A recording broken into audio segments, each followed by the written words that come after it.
NIA na Arambay Tengol gi Luching Purel Korongan ba Khuman gi mathakta paliba X ngase lauthokadabani amadi mahakpu fanaba hotnaba yaroi haiba demand ngase Moirang Kaithel da miyamna wakat mifam chathakre Moirang Kaithel phambi sing amadi Moirang Kendra apunba Moirapaibi imalupna sinduna chathakiba wakat mifam maduda sarukya khibi Mampil ge President K Padmavati na hai Kuki Singh na micham miyam da landarakliba sida korongan ba khuman na luchingduna micham miyam ase ngaktuna lakpani karigumba Arambay Tengol leiramdrabidi mara leizadaba micham kayagi thawai manglamba yai hojeksu Manipur ge saktam kaidanaba Arambay Tengol gi Tengoloi Singh na akan mamongda hotnari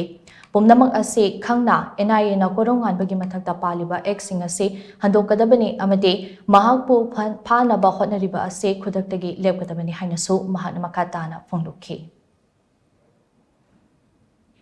Maikai kuding main thara aba matamda kanamata na state force na yengaga laikiba sentient forces nusu karimata protection pibi da maitai ekhoi matamdu da hairiba Arambay gi isa singsina korongan ba isana lusing ba kangbu sina makuta khulai paidana utop atop tawrakanda akhoi gi moirang akhoi gi irangnam Manipur sigi jaga oiriba si kanbirakibani madu mama akhoi na sakhini akhoi gi mit ki mamangdani matamdu da lairiba state force na kari akhoi gi damakta kari ngakpi ki yum mai sagla aba adugumba Maitai Purup Kayaduna, Haka Launa, Sienaraba Matamda, Kandi Oina, Mayum Makai Tagokan, Selaba Matamda, Karamba State Force na Kandi Geba, Adugumba, Maitai, Adugumba, Torbung Baga, the Layramba, Adudai the Laga, Nasi Koronganba, Isasing, Sinalusing Ba, Arambay Tengolna, Makuta Kulai Yaudana, Saitop Utupara, Naki Pato, Mama, Koina Sakineba, Adogi Makata and I Zari ba Exing se,